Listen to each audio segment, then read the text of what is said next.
हरे कृष्णा, हरि बोल। Welcome to Bhagavad Gita basic study classes. अज असी गीता महात्म्य के कंटिन्यू कंदे गीता महात्म्य 5 पंजो वारो डिस्कस कंदासी। सो गीता महात्म्य बाय आदि शंकराचार्य। गीता महात्म्य 5 श्लोक यहाँ है तो भारत अमृत सर्वस्वम विष्णु वक्त्रत विनिश्रितम गीता गंगोदकम पित्वा पुनर्जन्म न विद्यते।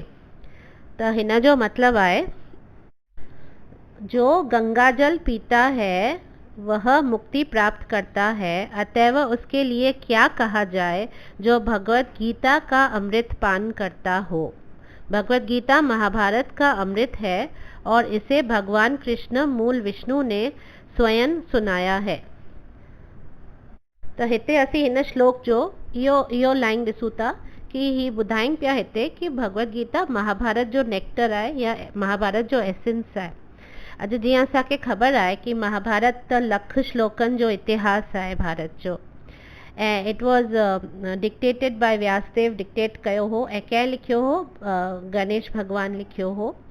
त जेके शिव ऐं पार्वती, शिव महादेव ऐं पार्वती माता जा पुत्र गणेश हुआ, उन्हनि ही महाभारत लिखियो हो। हुन कीअं लिखियो हो त हुनजो जेको एक दंत पंहिंजो जेको 2 टस हुआ न गणेश खे, त जेके 2 टस मां हिकिड़े टस जो अधु तोड़े करे उन सां इहो महाभारत लिखियो हो। तॾहिं त गणेश खे ॾेढ दंद आहिनि न, अधु दंद हुन तोड़े करे इहो लिखियो हो। त ऐं इहो दर्शन जॾहिं असीं गणेश जो कंदा आहियूं त असांखे उहो रिमाइंड कंदो आहे कि हीउ जेको मुंहिंजो दंद टुटल आहे इहो मूं छा यूज़ कयो हो, छाजे लाइ तोड़ियो हो, इहो मूं महाभारत लिखण लाइ तोड़ियो हो। सो इन करे केतिरो इम्पॉर्टेंट आहे महाभारत खे पढ़णु ऐं सम्झणु। पर बिकॉज हुन में लख श्लोक आहिनि, it is just not possible for us. It is very difficult for us. In fact, we don't have the time and the buddhi to do so much. पर उन जो एसेंस जेको आहे, मूल आहे, उन लख श्लोकनि जा 700 श्लोक कढी करे जेको भगवत गीता आदि शंकराचार्य अलॻि करे असांखे ॾिनो, त उहो एसेंस, डिवाइन एसेंस आहे सॼे शास्त्रनि जो ऐं स्पेशली महाभारत जो। त इहो हिन श्लोक में असांखे ॿुधाइनि पिया। सेकेंड पॉइंट इन श्लोक में आहे कि हू भगवान जे कमल रूपी मुख मां निकिती आहे भगवत गीता। ऐं थर्ड पॉइंट आहे कि हिन में गीता खे गंगा सां कंपेयर कयो वियो आहे। गंगा जेका गंगा माता आहे, गंगा नदी आहे, उन सां कंपेयर कयो वियो आहे, जेको असांखे रोज़ पीअणु खपे। ऐं लास्ट में चयो वियो आहे पुनर्जन्म न विद्यते। पुनर्जन्म न विद्यते माना you will not take rebirth in this material world again, because पुनर्जन्म त हिते ही थींदो आहे न, गोलोक में त थींदो कोन्हे न। त हिन सृष्टि में जेको मटीरियल सृष्टि आहे, इन में असांजो वरी जन्म कोन थींदो अगरि असीं हिन गंगा रूपी भगवत गीता जो रोज़ पान कंदासीं त इन नटशेल इहो लिटरल मीनिंग हिन श्लोक जो आहे। हाणे अॻियां एक्सपैंड करे असीं ॾिसी सघूं था कि हाणे ही जेको चवनि था पुनर्जन्म न विद्यते, त एक्चुअल में त असीं जनरली सोचंदा आहियूं त असां इहो ई सोचंदा आहियूं न, त छा प्रॉब्लम आहे, असां छो न रीबर्थ वठूं। हींअर बि असीं ऐश पिया करूं, मज़ो पिया करूं, आराम सां आहियूं, वरी बि जन्म मिलंदो त वरी ऐश कंदासीं, मज़े में हूंदासीं, आराम सां हूंदासीं। त छो प्रॉब्लम ई छा आहे, हिन में बुराई छा आहे वरी ॿियो जन्म वठण में? इहो सोच तमामु शॉर्ट साइटेडनेस चइजे। बिकॉज आदि शंकराचार्य असांखे थोरा श्लोक पहिरीं छा ॿुधायो कि ही संसार मलम आहे। मलम माना डर्ट, मलम माना गंद। त ही संसार मल आहे, हिते मल आहे, हिते ही संसार को सुठी जॻह कोन्हे। इन करे अगरि असां रीबर्थ लाइ चऊं था कि को प्रॉब्लम कोन्हे त छा थी पियो वरी असीं रीबर्थ वठंदासीं, त उहो तमामु दुख जी ॻाल्हि आहे अगरि असीं ईअं सोचूं था त। बिकॉज हिन संसार में असां जीअं अॻियां जा हेतिरा क्लासिस में ॾिठो आहे कि केतिरी सफरिंग आहे। जन्म आहे, मृत्यु आहे, जरा आहे, व्याधि आहे, माना बर्थ, डेथ, ओल्ड एज ऐं डिज़ीज़ आहे। ऐं तंहिंखां पोइ 3 टाइप्स जूं मिज़रीज़ मूं तव्हांखे सम्झायूं हुयूं, आदि भौतिक, आध्यात्मिक, आदि दैविक। ही सभु माना कुझु न कुझु आहे। तंहिंखां पोइ वरी ही असांजा जेके छा चइजे, असांजे मन जो गंद जेको आहे, काम, क्रोध, लोभ, मोह, मद, मत्स्य, माना ही सभु ॻाल्हियूं बि घणेई जेके ड्रॉबैक्स आहिनि हिन मटीरियल वर्ल्ड में, त basically it is not a very good place. It is not at all a nice place to, and we should not look forward to coming back here. So त जिते ही सभु ॻाल्हियूं आहिनि त उते असीं कीअं सोचे सघूं था कि असीं इंजॉय करे सघूं था, असीं पीसफुल रही सघूं था। त इन करे असांखे ईअं सोचनि कि नो प्रॉब्लम, वरी रीबर्थ थींदी त ठीकु आहे, त it's not a right thought. And ॿियो आहे त पोइ एम छा हुजणु खपे ह्यूमन लाइफ जी? त ह्यूमन लाइफ जी इहो ई एम हुजणु खपे कि जेतिरो जल्दी थी सघे मां पाण खे ईअं प्रिपेयर करे छॾां जी वरी ही जन्म बिताइण खां पोइ मूंखे वरी जन्म न वठिणो पए। ऐं इन लाइ बिकॉज ॿियो जन्म कहिड़ो आहे असांखे थोरी ख़बर आहे। अॼु 84 लख योनियूं आहिनि, उन में कहिड़ी योनी असांखे मिले थी असांखे थोरी ख़बर आहे। भॻवान न करे अगरि कॉकरोच जी योनी मिले, या ख़बर अथव गूं में बि वर्म्स थींदा आहिनि, कीड़ा थींदा आहिनि, त उन पॉटी में बि कीड़े जो जन्म मिले, कुझु ख़बर थोरी आहे असांखे ॿियो जन्म कहिड़ो थो मिले। त पोइ we should not look forward to being born again in this material world. सो उन लाइ असांखे छा करिणो आहे? अगरि असांखे पुनर्जन्म न विद्यते, अगरि असीं गंगा रूपी भगवत गीता खे रोज़ पढ़ंदासीं त हिते ॿुधाइनि पिया आदि शंकराचार्य कि अगरि तव्हां इहो कंदा त तव्हांखे ॿियो जन्म कोन वठिणो पवंदो। त हाणे असीं ॾिसूं था कि भगवत गीता खे गंगा सां कंपेयर कयो वियो आहे। त हिते मां तव्हांखे 2 पास्ट टाइम्स ॿुधाईंदसि गंगा सां रिलेटेड, जंहिंसां तव्हांखे थोरो आइडिया थी वेंदी गंगा माता जे बारे में।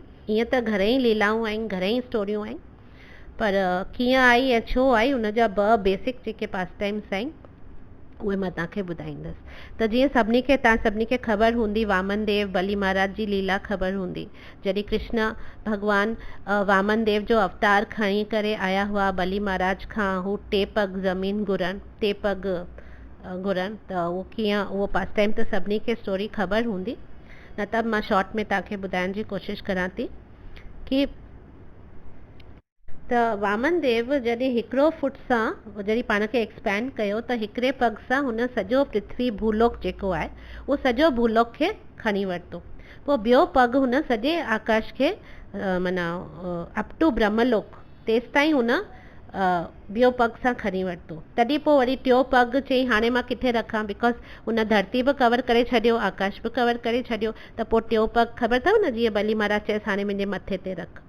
त हीउ जेको ॿियो पग जॾहिं हुन कवर कयो ब्रह्मलोक ताईं, बिकॉज ब्रह्मलोक छा आहे? ब्रह्मलोक हिन यूनिवर्स जो रूफ आहे, जिते ब्रह्मा जी विहंदा आहिनि, उहो ही ब्रह्मलोक यूनिवर्स जो रूफ आहे। त हाणे ही छा कयईं, जॾहिं हुन ॿियो पग वरितो, टॉप माना ॿियो पेर खणी करे सिधो ब्रह्मलोक ताईं पहुचाईं पंहिंजो वामन देव, त हू हुनजो जेको अंगूठो हो न, पेर जो टो, बिग टो जंहिंखे चवंदा आहियूं, उन टो सां हुन रूफ में छेद थी वियो, माना हुनजो पियस थोरो पियस थी वियो उहो रूफ हुनजो, बिकॉज आफ्टर ऑल भॻवान जो पेर आहे न, त कुझु बि थो थी सघे। बेसिकली लीला कंदा आहिनि न भॻवान कुझु न कुझु ॻाल्हि खे अरेंजमेंट करण लाइ। त हू जेको बिग टो हो हुननि जो, उहो ब्रह्मलोक माना आकाश जे रूफ खे, माना ब्रह्मलोक जेको असांजो रूफ आहे सृष्टि यूनिवर्स जो, उनखे पियर्स करे छॾियईं। त हीअ जेका नदी आहे जेका उन खां पोइ त स्पिरिचुअल वर्ल्ड आहे न सॼो, उन खां पोइ सॼो हीअ जेको मूं तव्हांखे सम्झायो हो सॼो यूनिवर्स जो पैटर्न सॼो तव्हांखे अरेंजमेंट सेखारी हुई, त हीअ ब्रह्मलोक असांजो यूनिवर्स आहे, ऐं ब्रह्मलोक अंडा आहे जीअं तव्हांखे चयो हो, त ब्रह्मांड आहे, इहो ब्रह्मांड जो टॉप सभिनी खां टॉप आहे, इहो ब्रह्मलोक आहे। उन खां पोइ सॼो स्पिरिचुअल वर्ल्ड आहे।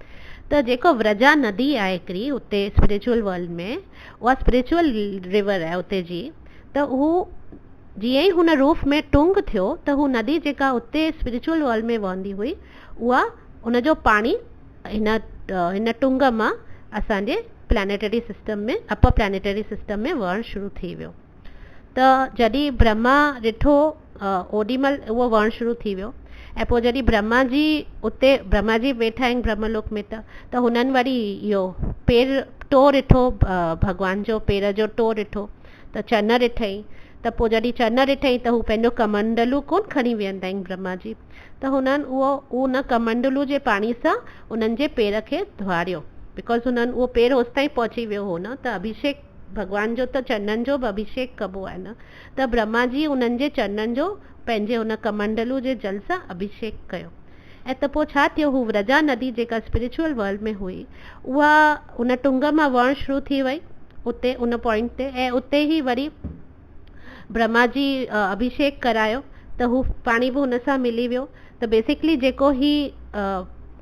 जेको लही करे पाणी असांजे सभु टॉप लोक्स में वहे पियो एज़ गंगा, इहो बेसिकली चरणामृत आहे, भगवान जो चरणामृत आहे। त ही जेका गंगा आहे उहा विष्णु जे चरणनि जो स्पर्श करे उनजे चरणामृत थी करे हिन असांजे भूलोक में माना नदी आहे। त इहो जेको आहे इहो त ही जेका गंगा आहे केतिरो पवित्र कंदी आहे, असां सभिनी खे ख़बर आहे, सभु गंगा सनान जो केतिरो महत्व आहे, त सभिनी खे पावन कंदी आहे, एतिरो पोटेंसी आहे गंगा में। त जॾहिं विष्णु जे चरणनि मां जेका गंगा अचे थी उन में हेतिरो पावर आहे असांखे प्योरीफाई करण जो, त जेका भगवत गीता ख़ुदि विष्णु जे मुंहं मां अचे पई उन में केतिरो पावर हूंदो असांखे प्योरीफाई करण जो। इहो हिते असांखे आदि शंकराचार्य ॿुधाइण जी कोशिशि पिया कनि कि गंगा रूपी भगवत गीता। त जीअं गंगा असांखे पोटेंसी आहे, पावरफुल आहे असांखे प्योरीफाई करण लाइ, त तीअं ई भगवत गीता में केतिरी पोटेंसी हूंदी, हू त हुनजे स्वयं मुख मां पई अचे, लोटस रूपी चवनि पिया न उहो कमल के मुख समान मुख मां हुनजो भगवत गीता अचे पियो। सो we will not पुनर्जन्म न, if we read Bhagavad Gita every day पुनर्जन्म न विद्यते। हाणे हिते मां तव्हांखे हिन सां कनेक्टेड हिकिड़ो ॿियो पास टाइम ॿुधाईंदसि। ईअं थियो हो कि घणेई सारा हिकिड़ा किंग्स हुआ, डिनेस्टी ऑफ किंग्स हुआ, जिन ॾाढी तपस्या कई हुई गंगा खे हिन मटीरियल वर्ल्ड में, हिन सृष्टि में घुराइण लाइ। त ईअं थियो कि रीज़न इहो हो कि हुननि जा 60,000 भौर, हुननि राजा जा 60,000 भौर मरी विया हुआ। माना इन द सेंस कि अॻे ऋषि सभु श्राप व्राप ॾींदा हुआ न, त हिकिड़े ऋषि उन्हनि खे हिकिड़ो माना कुझु प्रॉब्लम थी वई, उन्हनि जे विच में ॾाढी वॾी कथा आहे। त ईअं आहे कि उन ऋषि ख़ाली पंहिंजे हिकिड़ी दृष्टि विधी हुननि ते, ऐं हू 60,000 जा 60,000 उते ई ढेर थी ख़तमु थी विया। त उन्हनि जे ई वंश जा जेके ॿिया राजा हुआ उन्हनि ॾाढी तपस्या कई, बिकॉज़ हू जेके बि आत्माऊं हुयूं 60,000 उन्हनि जे जेके वंशज जूं, त उहे 60,000 जूं आत्माउनि खे मुक्ति कोन पे मिली, ऐं हू वेट पे कयूं कि असांखे केरु मुक्त कराईंदो, कीअं मुक्त कराईंदो, ऐं असांखे मुक्ति खपे। त हुननि जे जेके वंश जा ॿिया राजा पोइ आया, त हुननि जाम तपस्या कई हिननि पंहिंजे 60,000 भौरनि खे, माना जेके बि या फोर फादर्स खे, जेको बि 60,000 हिननि जो कुल जा माण्हू हुआ, उन्हनि खे मुक्ति ॾियारण लाइ हुननि जाम तपस्या कई कि गंगा हिते धरती ते अचे। त छोकी गंगा धरती ते ईंदी त हुननि जो जेको एशिस कोन थींदा आहिनि, एशिस छा चइबो, जेको असीं परवान कंदा आहियूं कंहिंजी डेथ खां पोइ, एशिस खे छा चइबो आहे, मिड़ई राख सॉरी यस, राख खे जेको असां पोइ साड़ण खां पोइ जेको राख खे असीं गंगा में ई न परवान कंदा आहियूं, त हुननि जी राख सोचो त 60,000 माण्हुनि जी राख यकी ढेर थी पई हुई, ऐं उन्हनि खे मुक्ति कोन मिली पे, त गंगा खे आणणु ज़रूरी हो। इन करे हिननि ॾाढी तपस्या कई, बिकॉज़ उन्हनि खे कंहिं ॿिए ऋषि ॿुधायो हो कि जेसि ताईं गंगा जो पाणी हिननि ऐश खे कोन उनजे मथां कोन वहंदो, फ्लो कोन कंदो, तेसि ताईं तुंहिंजे हिननि वंशजनि खे मुक्ति कोन मिलंदी। सो जेके बि फैमिली किंग्स हुआ तपस्याऊं जाम कयूं, पोइ हुननि मां हिकिड़े जो नालो हो भागीरथ, ऐं ॿियनि सभिनी जी त कोशिशूं फेल वयूं, पर भागीरथ गंगा देवी खे प्लीज़ करे सघियो। उन ॾाढी माना गंगा देवी खे प्रसन्न कयो, ऐं पोइ गंगा देवी प्रकट थी ऐं हुनखे चई ठीकु है मां ईंदसि धरती ते, पर तोखे मूंखे मुंहिंजो 2 कंडीशन्स जो जवाबु ॾियणो पवंदो, बिकॉज़ मूंखे इहे 2 प्रॉब्लम्स आहिनि। त पोइ भागीरथ चयसि ठीकु है ॿुधाए। ऐं ॿी हिकिड़ी ॻाल्हि, इन करे गंगा खे बि भागीरथी चयो वेंदो आहे, बिकॉज़ भागीरथ ई हुनखे हिते धरती ते आंदो हो पंहिंजी तपस्या सां, इन करे गंगा जो हिकिड़ो नालो बि भागीरथी बि थींदो आहे। सो उन कंडीशन्स जेके गंगा देवी चयईंसि कि मां एतिरो फोर्स में वहंदी आहियां जो मां थोरो बि तव्हांजे हिन पृथ्वी ते ईंदसि न, त स्पिरिचुअल वर्ल्ड में या मटीरियल वर्ल्ड में ईंदसि न, जेके बि लोक आहिनि सभु लोकनि मां वेही करे फुल फोर्स में मां सॼो वॉश आउट थी वेंदा, माना कुझु रहंदो ई कोन, सॼो प्रलय वांगुरु नाश थी वेंदो। बिकॉज मुंहिंजो छा चइबो आहे हुनखे, स्पीड खे ऐं फ्लो खे, स्ट्रेंथ ऑफ फ्लो सिंधी में अलाए छा चइबो आहे, माना एतिरो पावर आहे मुंहिंजे हुन फ्लो में कि मां जीअं ई मां स्पिरिचुअल वर्ल्ड मां मटीरियल वर्ल्ड में लवंदसि सभु कुझु तहस नहस थी वेंदो, सभु कुझु ख़तमु थी वेंदो। एतिरो मुंहिंजो फोर्स आहे। त केरु त खपे जेको मुंहिंजो हिन फोर्स खे घटाए सघे। त पोइ इन जे लाइ तूं छा अरेंजमेंट कंदे? त पोइ इन पॉइंट ते भागीरथ छा कयो, हुन शिवजी जी तपस्या करणु शुरू कई ऐं अल्टीमेटली भॻवानु शिव बि जल्दी प्रसन्न थींदा आहिनि। हू अपियर थिया, हुननि खे सॼी ॻाल्हि ॿुधाई ऐं हुननि हैप्पीली चयो कि मां त, अरे हुननि ख़ुशी सां एक्सेप्ट कयो कि हा मां गंगा जी खे पंहिंजे हुन में मथे ते धारण कंदसि, हुनजे जेको फोर्स खे मां पंहिंजे मथे ते धारण कंदसि। ऐं हैप्पीली छो अग्री कयूं, छाजे लाइ? बिकॉज हू भॻवानु विष्णु जा डिवोटी आहिनि। अॼु अगरि केरु कंहिंजो भक्त आहे त पोइ हू हुनजी कहिड़ी बि ॻाल्हि छो न पंहिंजे मथे ते ई न धारण कंदो आहे। त जॾहिं हुनखे ख़बर पई कि गंगा जेका भॻवानु विष्णु जी चरणामृत आहे, त हुनजे अभिषेक जो जल आहे, त हुनखे मां पंहिंजे मथे ते धारण कंदसि। असीं चरणामृत वठंदा आहियूं कीअं, थोरो पीअंदा आहियूं, बाक़ी एतिरो ध्यानु रखंदा आहियूं कि हिकु बूंद बि पट में न करे। बिकॉज चवंदा आहिनि कि चरणामृत अगरि तव्हां पीतो ऐं अगरि हिकु बूंद बि, माना चरणामृत जो हिकु बूंद बि पट में न पवणु खपे। You have to drink it. अगरि थोरो बि बूंद बि पट ते पई न, पीढ़ियुनि जो पीढ़ियूं नाश थी वेंदियूं आहिनि, खुटी वेंदियूं आहिनि। माना ही सभु घणेई चइजे अंधविश्वास आहे कि छा आहे ख़बर कोन्हे, पर घणेई पास टाइम्स ऐं स्टोरीज़ इन ॻाल्हि सां रिलेटेड आहिनि कि चरणामृत खे एतिरो संभाले करे हैंडल कबो आहे। ऐं इन करे त आदत आहे न, असीं वठी करे यकदमि हथु मथे ते उगी छॾंदा आहियूं पंहिंजो, छोकी लाइ हुनखे मथे ते न धारण कबो आहे। तीअं ई गंगा बि विष्णु जो चरणामृत आहे ऐं उहो शिवजी पंहिंजे मथे ते ग्लैडली ख़ुशी सां धारण कयो।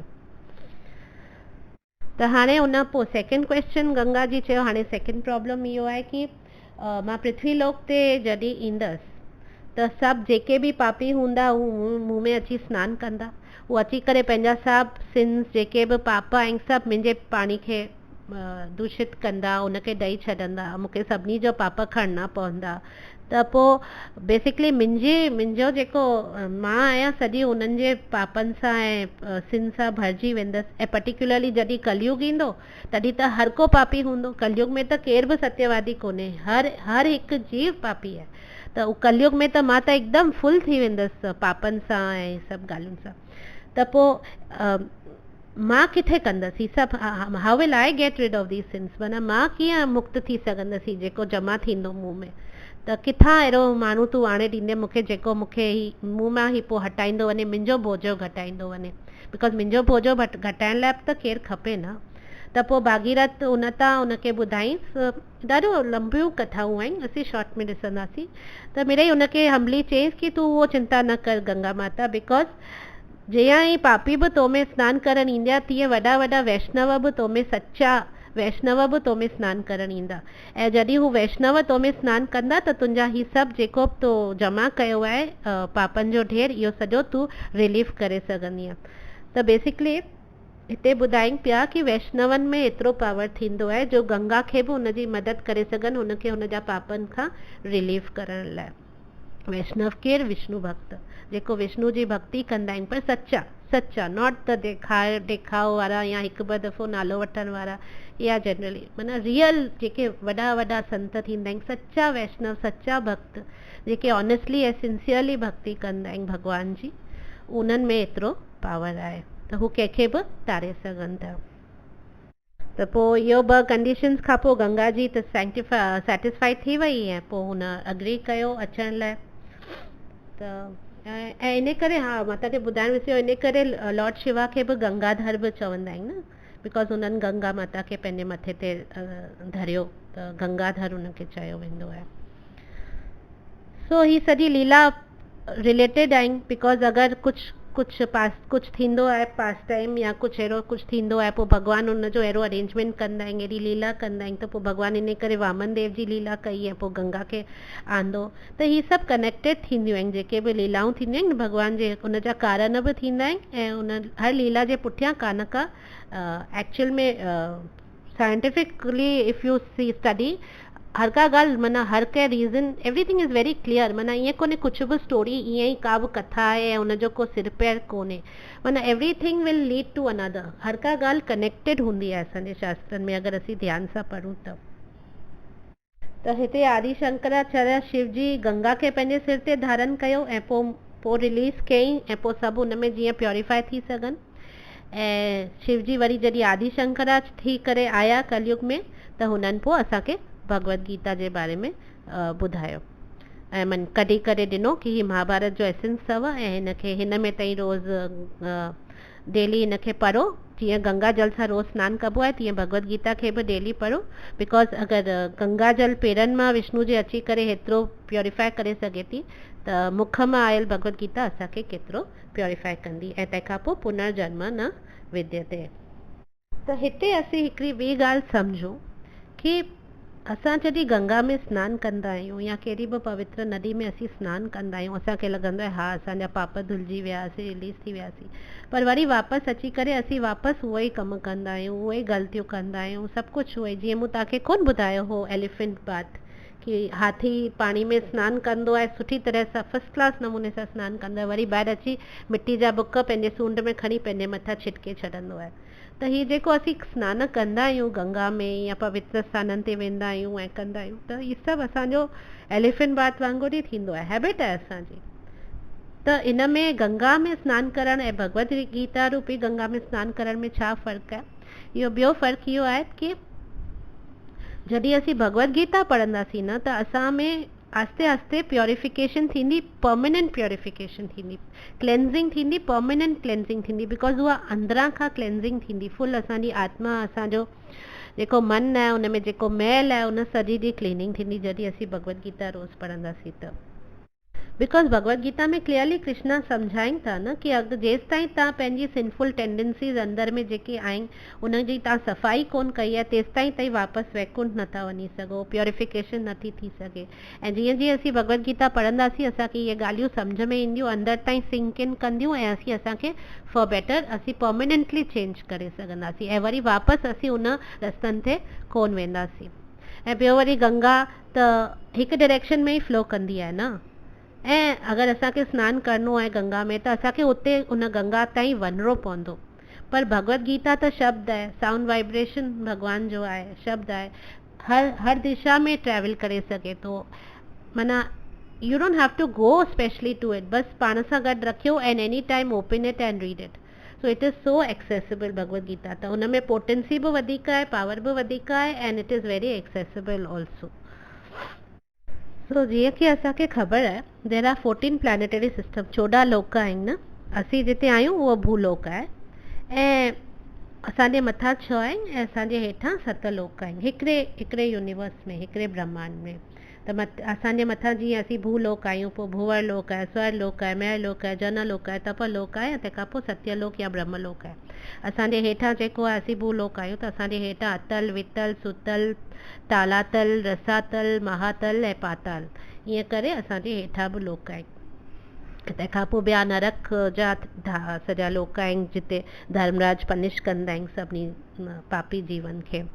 त हाणे ही सभु प्लैनेटरी सिस्टम्स एतिरो चवनि न हिकिड़ो अंडो आहे, अहिड़ा घणेई आहिनि, त हेतिरा सभु छो आहिनि, छो क्रिएट थिया, छाजे लाइ हेतिरा क्रिएट थिया आहिनि? बिकॉज हेतिरा जीव आहिनि ऐं उन्हनि जूं हेतिरियूं सारियूं इच्छाऊं आहिनि। अॼु हिकिड़े ब्रह्मांड में केतिरा जीव आहिनि, त हेतिरा सारा ब्रह्मांड आहिनि त उन में केतिरा जीव हूंदा ऐं हर जीव जूं केतिरियूं अलॻि अलॻि टाइप्स जूं इच्छाऊं हूंदियूं।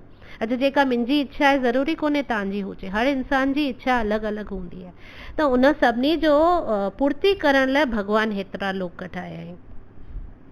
त इन करे असांखे जेसि ताईं इच्छाऊं हूंदियूं ऐं जेसि ताईं असीं उनजी पूर्ति चाहींदासीं तेसि ताईं असीं इन ई चक्कर में पिया घुमंदासीं। इन करे वैकुंठ पहुचणु इज़ वेरी वेरी डिफ़िकल्ट, तमामु तमामु तमामु डिफ़िकल्ट आहे वैकुंठ पहुचणु, it is not easy. Because असांखे हेतिरियूं इच्छाऊं आहिनि। ऐं कृष्णा भगवत गीता में कोन 8 चैप्टर में चवनि था अंत काले च मामेव, बट माना एंड में मूंखे यादि करियो। पर असां कृष्णा जे बारे में लास्ट मोमेंट कीअं सोचंदासीं, बिकॉज असांखे एतिरियूं इच्छाऊं आहिनि, असीं उन जे बारे में ई न पिया सोचंदा आहियूं। ऐं इन खां पोइ भॻवानु इहो बि चवनि था कि based on our desires and karma we will get the next body. त नेचुरली पोइ असांखे इन करे अलॻि अलॻि बॉडियूं मिलंदियूं थियूं वञनि ऐं असीं हीअं घुमंदा ई था वञूं। त वैकुंठ पहुचण खां पोइ ई रीबर्थ कोन थींदी आहे, जेको हिन श्लोक में चवनि था न पुनर्जन्म न विद्यते। त पुनर्जन्म त हिते हिननि सभिनी लोकनि में थींदो न, हर लोक में असांजो जन्म मृत्यु सभु थींदो। त सिर्फ़ु वैकुंठ ई अहिड़ी जॻह आहे जिते असांजो पुनर्जन्म कोन थींदो।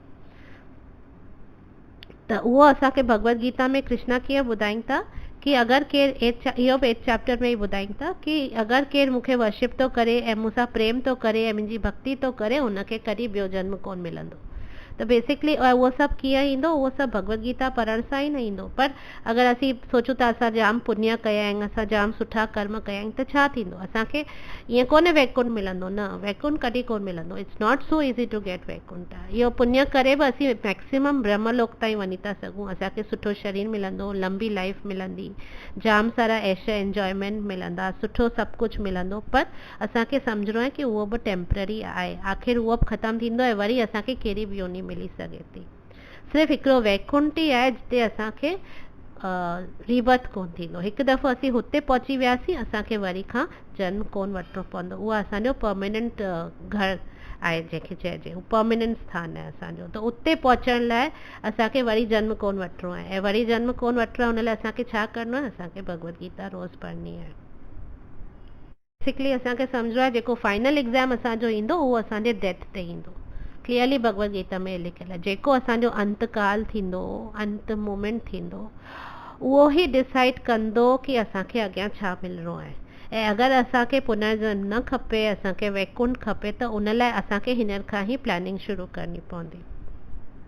बिकॉज सॼी लाइफ में असां जेको डिज़ायर करूं था, असीं हेतिरियूं शयूं डिज़ायर करूं था, जाम। असीं त न हिकिड़ी डिज़ायर त कोन्हे, घणेई डिज़ायर आहिनि। पोइ कृष्णा कंफ्यूज़ थी वेंदो न, कहिड़ी डिज़ायर हिन जी पूरी करा। न, ईअं कोन थींदो आहे। असांखे जाम डिज़ायर्स हूंदियूं आहिनि, पर का हिकिड़ी अहिड़ी डिज़ायर ज़रूरु हूंदी आहे जेका तमामु इंटेंस हूंदी आहे असां में। का अहिड़ी ॻाल्हि ते असांखे दिलि ज़रूरु हूंदी आहे जेका असांखे सभिनी खां वधीक उन ॻाल्हि सां अटैचमेंट हूंदो आहे। त इन करे उहा असांजे एंड मोमेंट ते उहा ई ॻाल्हि असांजे माइंड में ईंदी आहे। ऐं पोइ बिकॉज उहा ॻाल्हि आई माइंड में एंड मोमेंट ते, त कृष्णा असांजी डिज़ायर त पूर्ति कंदा ई आहिनि। त हू असांखे उन हिसाब सां असांखे ओहिड़ो शरीर ओहिड़ी योनी ओहिड़ो सभु कुझु ॾींदा। सो इन करे असांखे छा डिज़ायर करिणो आहे, असांखे भॻवान खे डिज़ायर करिणो आहे। अगरि असीं हमेशह असांजी भले डिज़ायर्स ॿियूं रखूं था, पर असांजी जेका main desire, real desire, honest desire, sincere desire भॻवान सां अगरि मिलण जी आहे ऐं भॻवान खे प्राप्त करण जी आहे ऐं हुन जे धाम खे प्राप्त करण जी आहे, त असां उहा डिज़ायर अगरि स्ट्रॉन्गली मेंटेन कई, त अंत समय में बि असांखे उहो ई ध्यानु ईंदो ऐं पोइ असीं वैकुंठ पहुची सघंदासीं। त बेसिकली उन लाइ असांखे प्रैक्टिस खपे। त हाणे कंहिंखे प्यार करण लाइ या कंहिं सां अटैचमेंट करण लाइ we should know that person न। तो if we want to know who is Krishna, then only we can love him न। त उहो असीं करे सघूं था जॾहिं असीं भगवत गीता पढ़े सघूं था। न त असां जेसि ताईं भगवत गीता कोन पढ़ंदासीं, असां ॿियनि सभिनी ॻाल्हि में अटैच थींदासीं, पर भॻवान में अटैच कोन थी सघंदासीं। बिकॉज असांखे केतिरियूं अटैचमेंट्स आहिनि न, असांजो घरु आहे, पैसो आहे, फैमिली आहे, एतिरियूं सारियूं अटैचमेंट्स आहिनि। पर अगरि असीं ही सभु अटैचमेंट्स कृष्णा ते ट्रांसफ़र करे छॾंदासीं, जेको तमामु ॾुखियो आहे, it is not a easy thing कि हर ॻाल्हि मां मोह कढी सिर्फ़ु भॻवान में मोह रखणु, इहो तमामु डिफ़िकल्ट आहे। हर कंहिंजे लाइ डिफ़िकल्ट आहे, मुंहिंजे लाइ बि ईज़ी कोन्हे। ॾाढो इन लाइ जाम प्रैक्टिस खपे, जाम साधना खपे। इट्स नॉट ईज़ी, पर कोशिशि असांखे करणु खपे। बिकॉज अगरि असीं कोशिशि कंदासीं, चवंदा आहिनि न, असीं हिकु स्टैप खणंदासीं त भॻवानु 100 स्टैप खणंदा। हू रेडी वेठा आहिनि असांजी मदद करण लाइ, पर असांखे उहो हिकु स्टैप त खणणो पवंदो न। इन डिफ़िकल्ट आहे या पॉसिबल कोन थी सघंदो, भई मूंखां त हेतिरो कोन थींदो, त माना वेस्ट ई आहे, पोइ मां ही थोरो बि छो करां। न, इहो सभु रीज़न्स कोन ॾियणा आहिनि। इफ गॉड, चवंदा आहिनि न, God helps those who help themselves. त थोरो असांखे करिणो पवंदो, थोरो थोरो बि असां कयो सिंसियरली, ऐं भॻवानु त वेठा आहिनि न परमात्मा रूप में असांजे अंदरि, त हू ॾिसंदा कि हा हीउ जीव मूंसां मिलणु चाहे थो, हिनखे इच्छा आहे मूंसां मिलण जी, हीउ प्राप्त करणु चाहे थो वैकुंठ, त हू पाण ई असांजी मदद कंदा। हिन जन्म में न त ॿिए जन्म में, न त टे जन्म में, पर हू असांजी मदद हमेशह पिया कंदा। पर डिज़ायर असांखे हींअर खां ई स्टार्ट करणी पवंदी अगरि असीं नथा करूं त।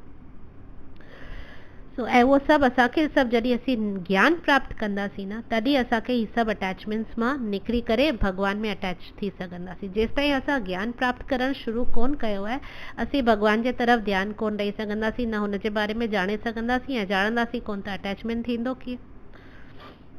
असांखे आस्ते आस्ते जीअं असीं शास्त्र पढ़ंदासीं, भगवत गीता पढ़ंदासीं, असांखे ख़बर पवंदो कि ही संसार कहिड़ो बेकार जॻह आहे, त केतिरो टेम्पररी आहे। जेको बि पैसो मूं वटि आहे उहो बि टेम्पररी आहे, रिलेशन बि टेम्पररी आहिनि, हस्बैंड टेम्पररी आहे, वाइफ टेम्पररी आहे, ॿार टेम्पररी आहिनि।